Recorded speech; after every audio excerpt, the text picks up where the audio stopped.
अर्जुन के जीतने में एक ही रोड़ा है, एक ही व्यक्ति है जिससे माधव को भी लगता है कि ये शक्तिशाली रहा तो मेरा दोस्त, मेरा भाई युद्ध हार सकता है। भगवान ने उसे कितने प्रेम से टैकल किया है। राजनेताओं को सीखना चाहिए, कृष्ण से कूटनीति सीखनी चाहिए। जब संधि फेल हो गई और युद्ध लेकर माधव लौटे तो विदुर के घर पर सुबह ही सुबह कुछ मेहमान आए, कृष्ण से मिलने आए। हम भी कहीं ठहरते हैं तो नगर के लोग मिलने आ जाते हैं, महत्वपूर्ण लोग मिलने आते हैं कि कुमार विश्वास है, तो हम सब कवियों से मिलने लोग आते हैं। तो विदुर के द्वारपाल ने कहा कि अंगराज कर्ण आए हैं। विदुर ने पूछा कि क्या मुझसे मिलना चाहते हैं? उनसे कहिए राज्यसभा में मिले, अब मैं अपने अतिथि के साथ व्यस्त हूं। और अतिथि भी कौन? माखन चोर। द्वारपाल ने कहा जी नहीं, वो आपसे मिलना नहीं चाहते, वो आपके अतिथि से मिलना चाहते हैं। कृष्ण ने कहा उन्हें आदरपूर्वक अंदर लेकर आओ। कर्ण आए, कर्ण ने प्रणाम किया। युद्ध में दुर्योधन की पराजय हुई हो चाहे कुछ भी हुई हो, महाभारत के जिन चरित्रों में से एक चरित्र पर मैं अंदर तक फिदा हूं, उनमें से एक कर्ण भी है। क्या योद्धा है, क्या अद्भुत। हाँ। कृष्ण मुस्कुराए। कर्ण के चेहरे पर दुख और पश्चाताप का भाव था। कर्ण ने हाथ जोड़कर कहा माधव, मैं कल राज्यसभा में आपके साथ हुई बदतमीजी के लिए अपने मित्र दुर्योधन की ओर से आपसे क्षमा मांगने आया हूं। भगवान ने कहा ईश्वर तुम जैसा मित्र सबको दे जो इतने बड़े अपराध के बाद भी क्षमा मांगने के लिए आ जाता है। ऐसा मित्र सबको मिले। कर्ण ने कहा कि अगर आप मुझे थोड़ा सा भी माधव प्रेम करते हैं तो मेरे मित्र को क्षमा कर दीजिए। उसने गलती की, उसे दूत के साथ यह व्यवहार नहीं करना चाहिए था और आप जैसे दूत के साथ तो सोचना भी नहीं चाहिए था। भगवान ने कहा मैं उसे माफ कर दूंगा, लेकिन एक शर्त है कर्ण। अंगराज ने कहा कि इसी क्षण मैं आपको अंग प्रदेश का राज्य दे देता हूं। मेरा शरीर ले लीजिए पर मेरे मित्र को माफ कर दीजिए।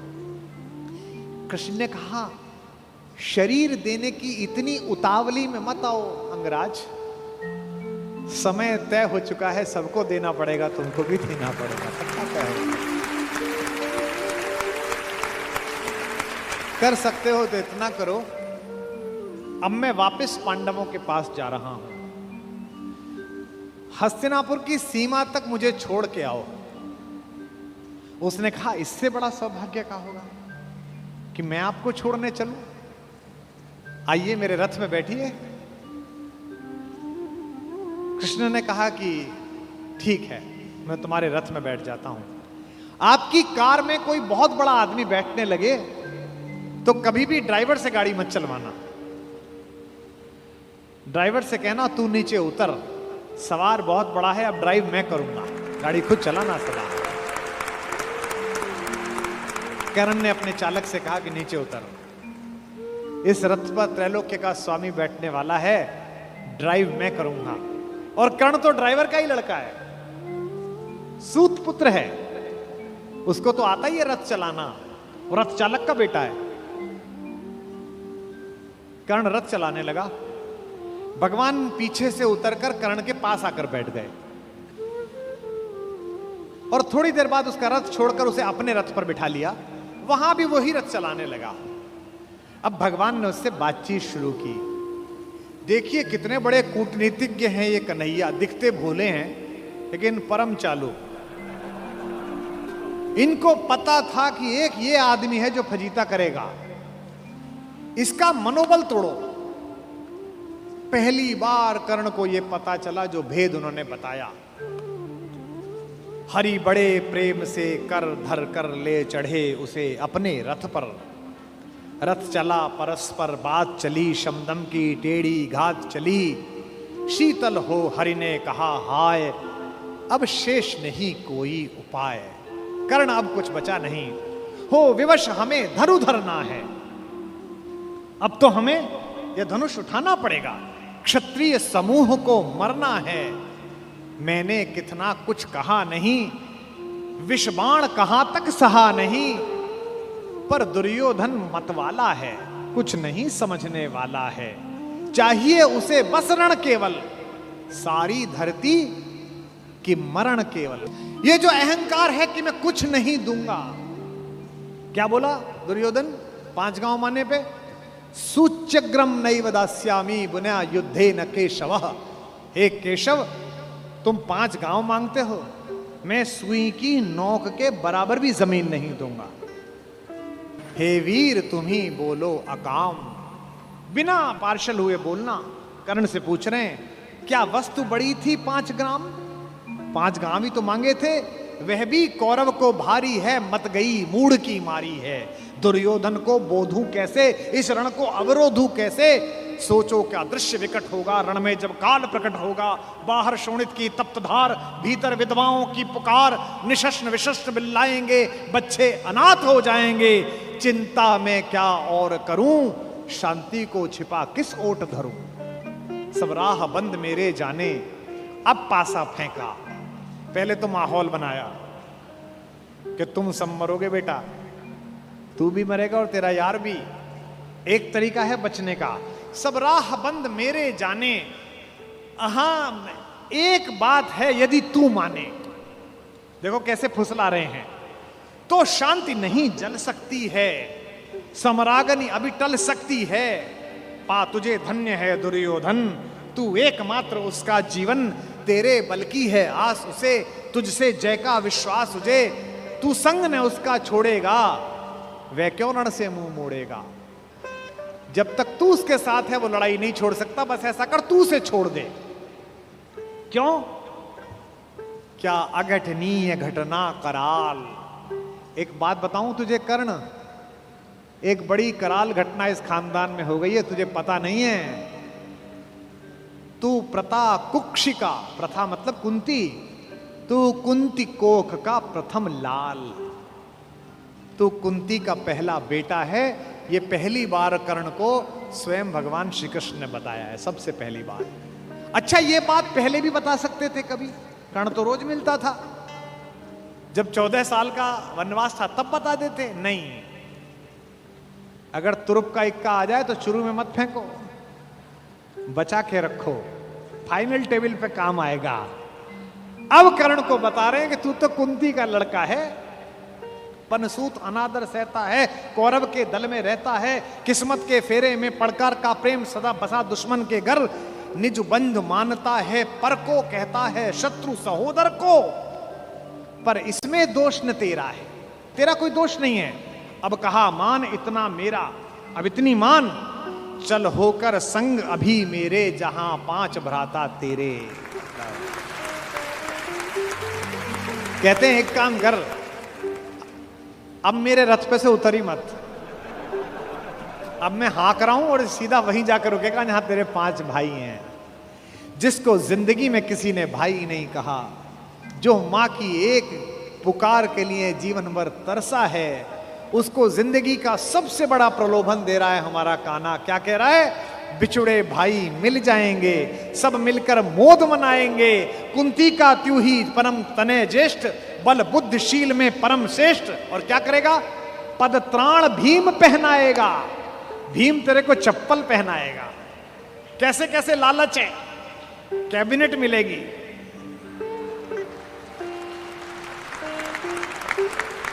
और उसमें भी कोई छोटा मोटा मिनिस्टर नहीं, सीधा ही प्राइम मिनिस्टर। पद त्राण भीम पहनाएगा, हैं? धर्मादिप युधिष्ठिर चमर डुलाएगा। तेरे दरबार के बाहर कौन खड़े होंगे? पहरे पर पार्थ प्रवर होंगे। जो तेरा दुश्मन है, तेरा छोटा भाई अर्जुन, ये तो तेरा एनएसजी कमांडो बनेगा। पहरे पर पार्थ प्रहर होंगे, सहदेव नकुल अनुचर होंगे। सब लोग तुझे पहचानेंगे, असली स्वरूप को जानेंगे। खोई मणि को जब पाएगी, आखिरी दाव जो मारा है, खोई मणि को जब पाएगी, कुंती फूली न समाएगी।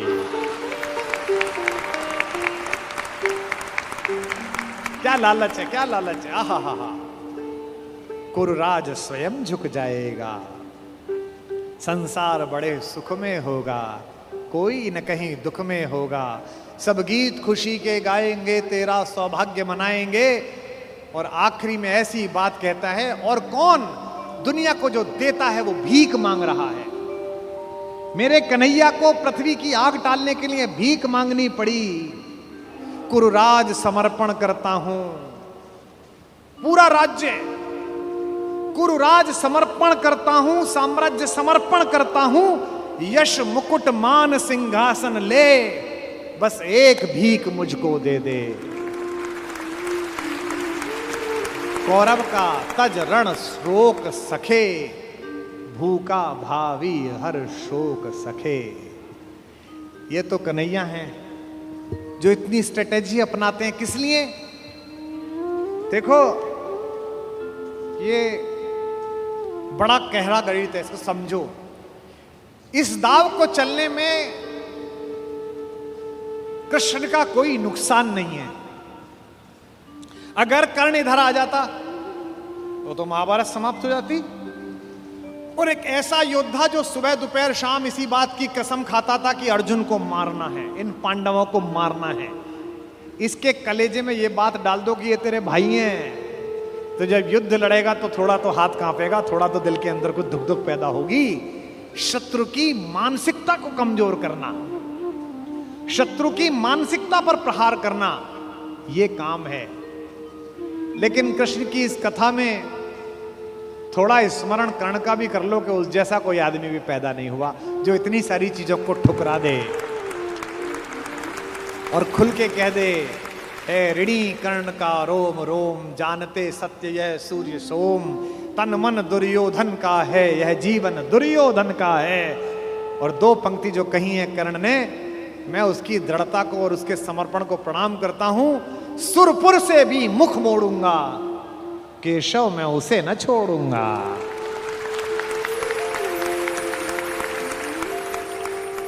ये जो चरित्र है कृष्ण का योजना बनाने का, पहले कुंती को भेजा, जाओ बता के आओ कि तुम उसकी मां हो। मां ने कहा कि तू वापस आ जा, तो उसने एक वरदान दिया मां को। मां ने कहा, अभिलाष लिए तो बहुत बड़ी आई थी, पर आस नहीं अपने बल्कि लाई थी। था एक भरोसा यही कि तू दानी है, अपनी अमोघ करुणा का बड़ा अभिमानी है। उसने भी कहा, मां मैं तुझे वचन देता हूं कि तेरे 5 बेटे जीवित रहेंगे।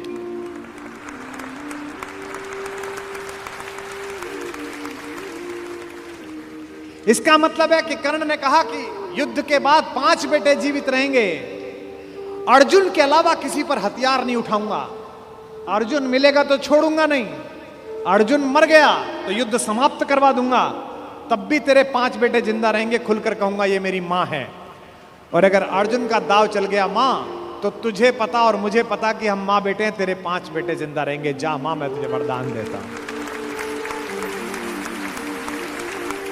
तू दान दान अट रही किंतु क्यों माता, पुत्र ही रहेगा सदा जगत में दाता।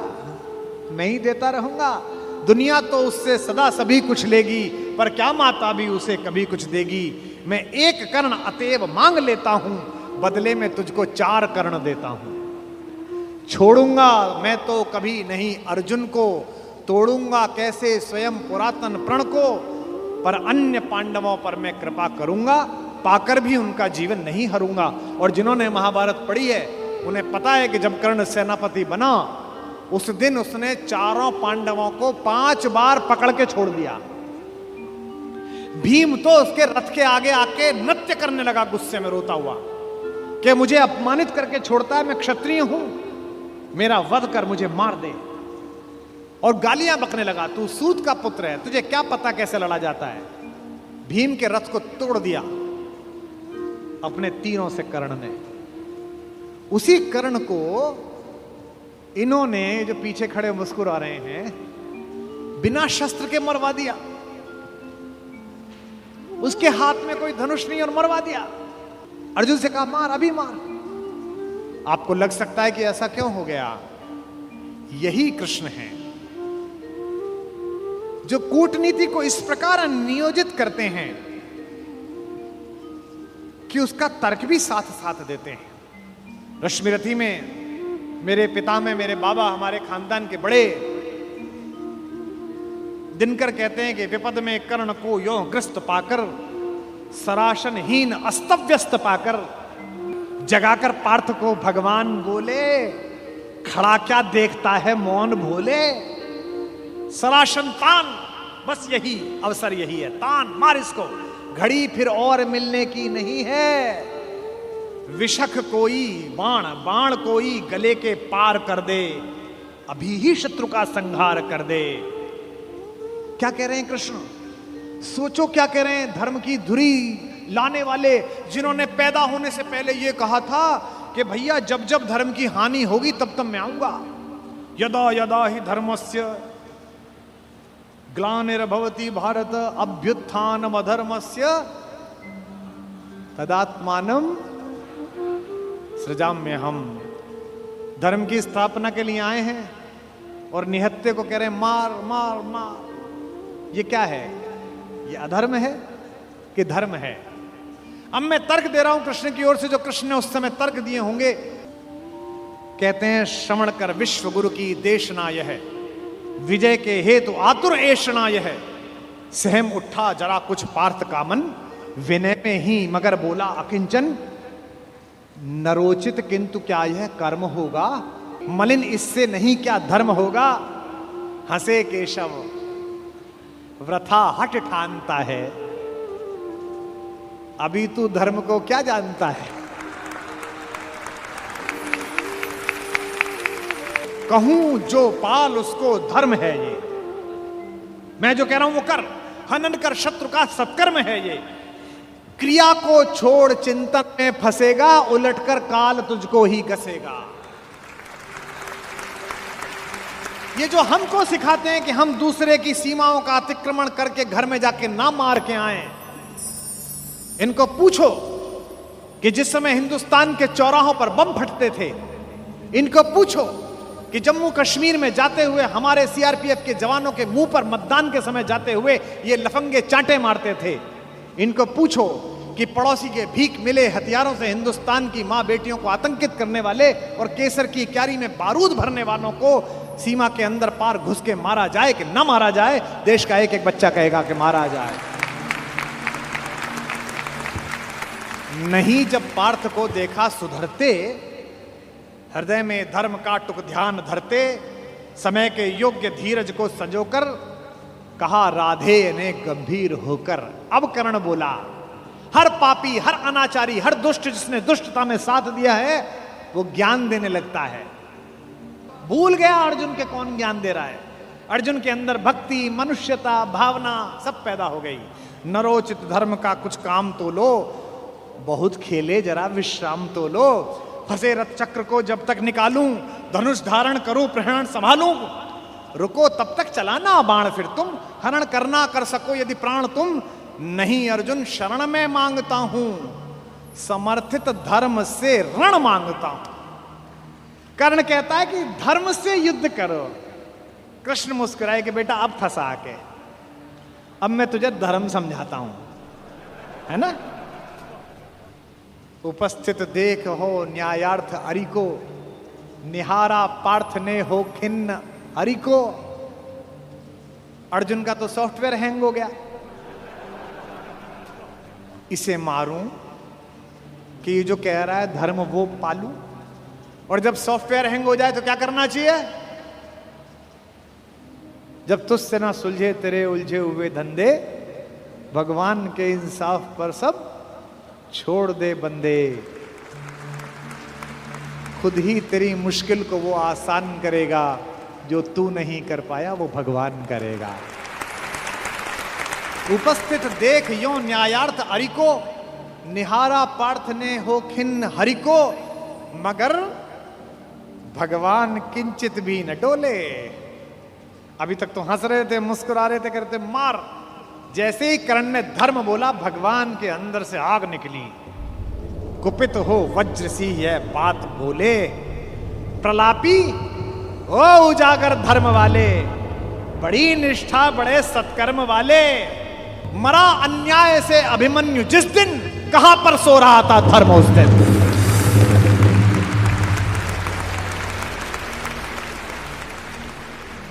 मरा अन्याय से अभिमन्यु जिस दिन, कहां पर सो रहा था धर्म उस दिन। हलाहल भीम को जिस दिन पड़ा था, कहां पर धर्म उस दिन यह धरा था।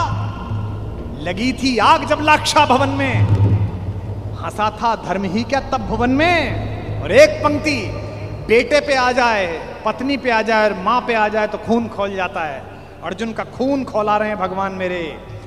सभा में द्रौपदी की खींच लाके, सुयोधन की उसे दासी बताकर, सुवामा जाति को आदर दिया जो, बहुत सत्कार तुम सबने किया जो।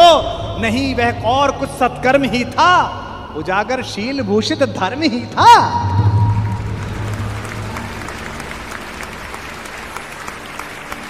जिस दिन एक रजस्वला बेबस महिला को बाल से खींचकर तेरे दोस्त का नीच छोटा भाई लाया था, और तेरे उस तथाकथित मित्र ने अपनी जंघा पर हाथ मारा था कि यहां बैठेगी, उसी दिन तय हो गया था कि इस जंघा पर धर्म युद्ध के खिलाफ चोट पड़ेगी। जो युद्ध जानते हैं वो सब जानते हैं, जुए में हार कर धन धाम जिस दिन, हुए पांडव यति नष्काम जिस दिन, चले वनवास को तब धर्म था वह, शकुनियों का नहीं अपकर्म था वह। और कोई अपकर्म नहीं होता। कटी से नीचे प्रहार करना अधर्म है, लेकिन दुर्योधन की जंघा तोड़ी भीम ने, कोई नहीं। ये जो रणनीतिकार कृष्ण है। खांडव दहन हुआ, आप सबको पता है, आग लग गई, आग बुझी नहीं, इंद्र से भी नहीं बुझी। तो इंद्र ने अपने बेटे से कहा, अर्जुन से कहा कि भाई बुझा। सर्पों ने कहा कि बुझा। अर्जुन ने बादलों में तीर मारा और बादल बरसे। जब पुरुषार्थ आ जाता है तो तीर आदमी ऐसे ही मारता है, कभी बादल में मारता है, कभी जमीन में मारता है। पिता में भीष्म जब पड़े हुए थे शरशैया पर, उनके मुंह से निकला पानी। कोई सोने के मटका लाया, कोई चांदी के मटके लाए। उन्हें अर्जुन की तरफ देखा कि पड़पोते पानी। अर्जुन ने तीर मारा पृथ्वी पे। कुरुक्षेत्र चले जाइए, आज भी आपको मिल जाएगी वो नदी जहां जमीन का स्तर तक, वहां तक तीर गया। और साइंस देखिए तीर की, ड्रिलिंग देखिए कि उतनी ही तेजी से गया और धार उतनी ही आई जो पिता में भीष्म के होठों तक आई। आज भी अर्जुन के तीर से निकली हुई इस नदी को हमारे उत्तर भारत में बाण गंगा कहा जाता है। कभी दर्शन करके आइए उसमें।